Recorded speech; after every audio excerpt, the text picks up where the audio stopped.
Всем привет! Весной удачное время для пополнения коллекции аглонемами. В продаже появляются черенки аглонем различных сортов. И в этом видео я покажу, что делать с неукорененными черенками аглонем. Вы увидите 5 таиландских гибридов. Также я покажу состав почвы для аглонем и возможные ошибки при выращивании аглонем в домашних условиях. В конце августа я получила 5 свежесрезанных черенков аглонем, на каждом из них по 3-4 крупных листа. Их срезы были просто замотаны мокрой бумагой. Я решила укоренять черенки в воде, чтобы видеть, что происходит со срезами, и по максимуму сохранить листья. В воде листья не теряют тургор даже при долгом времени укоренения. Обычно с других растений для успешного укоренения срезают почти все листья, но каждый лист аглонемы настолько драгоценный, так как растут они очень медленно, поэтому я берегла каждый лист. Через месяц в воде, 23 сентября, у 3 из 5 черенков появились маленькие корешки, и я приступила к их посадке. Первым посажу сорт Red Army, Красная Армия. Я понимаю, что в октябре роста практически не будет, и мне важно, чтобы корешки и срез не загнил, поэтому я беру горшочек впритык, всего 5 см в диаметре. Почву использую очень легкую, магазинную для комнатных цветов с большим добавлением перлита. Такие добавки, как кора кокос, на данный момент просто не войдут в такой маленький горшочек и будут помехой для растущих корешков. Я ставлю пластиковый горшочек в декоративное кашпо и наливаю в него воду. Нижний полив теплой водой всегда приносит больше пользы, чем поверхностный. Таким же образом посажу сорт Emerald Pink. Можно было бы оставить черенки в воде подольше, чтобы корни выросли побольше. Но чем дольше корни находятся в воде, тем меньше они приспособлены затем к земле. Я не использую дренаж на дне горшочков, так как земля очень воздушная. И для того, чтобы не было в земле застоя воды, и чтобы сохранить тургор листьев и ускорить акклиматизацию корешков в земле, важно создать им тепличные условия. Я еще посажу третий сорт под названием 10 карат и отправляю посадки в парник. Я очень советую такой парник в виде аквариума с крышкой и лампами. В нем тепло, влажно, светло, а в крышке есть отверстие для проветривания. Поливала я посадки редко в зимние месяцы, где-то раз в 3 недели. Сорта Frozen и Red Moon я посадила намного позже в землю, так как они не хотели давать корни на протяжении 4 месяцев в воде. Дольше держать в воде мне их стало боязно, поэтому в декабре я их просто посадила без корней в землю и отправила в парник. Они долго укоренялись, как только у них заработали корни, их листья приподнялись. Итак, с августа я следила за аглонемами по сегодня март целых полгода. Все сорта повели себя по-разному. Самый заторможенный это Frozen. За полгода он еле-еле укоренился, и сейчас в его центре намечается то ли новый лист, то ли бутон.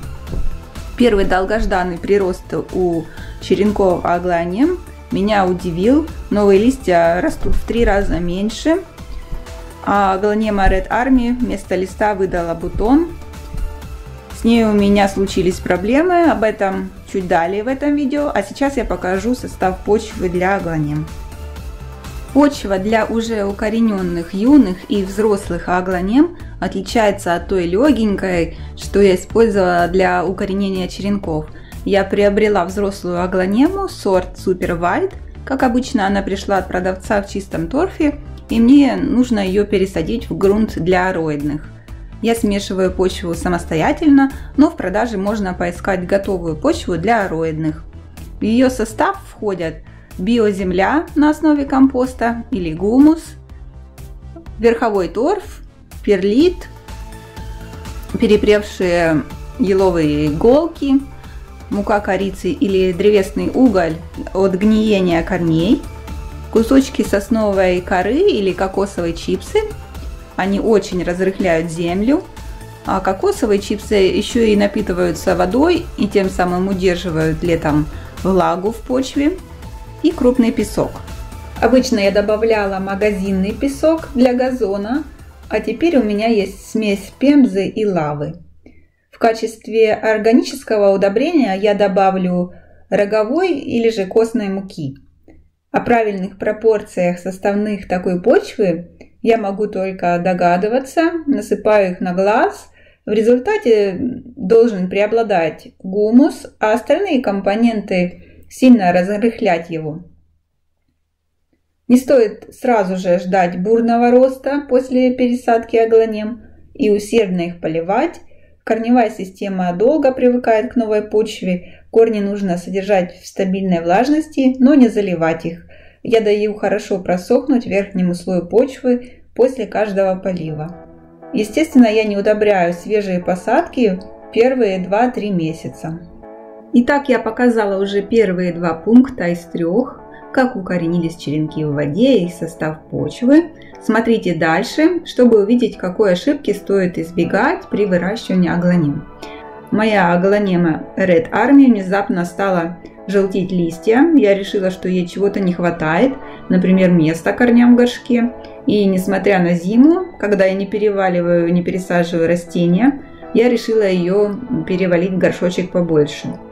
Когда я вытянула аглонему из горшка, то, увидев белые здоровые корни, меня это еще раз убедило, что растение в порядке, просто требует смены почвы. И моя ошибка была в том, что в момент пересадки я не отряхнула всю землю с корней и не проконтролировала сам стебель. Проблема была как раз на самом стволике, сбоку, чуть выше точки роста корней, он начал гнить. Не заметив этого, я перевалила гниющую аглонему гнить дальше. Я заметила, что пересадка не помогла, осталось всего 2 бледных листа, я забила тревогу, достала корни, увидела проблему, срезала гниющую часть до здоровой, окунула срез в муку корицы и решила укоренять черенок в мокром мхе с фагнуми. Сейчас я покажу чудо. Нужно понимать, что прошло полгода после покупки этого неукорененного череночка, это редкого растения. На черенке остался единственный последний лист, но в центре я вижу новый росточек и новые корешки. Я боюсь пока радоваться, но на дворе весна, март, и я уверена, что у этой аглонемы еще все впереди. В заключение хочу сказать, что таиландские гибриды аглонем известны своей медлительностью в росте, но они настолько красивы, что цветоводы готовы ждать. Я желаю вам удачных укореняшек. Подпишитесь на мой канал, и если вам нравится видео такого формата, поделитесь им с друзьями. Заходите ко мне в Instagram и Facebook. До скорых встреч на моем канале Коллекционер цветов.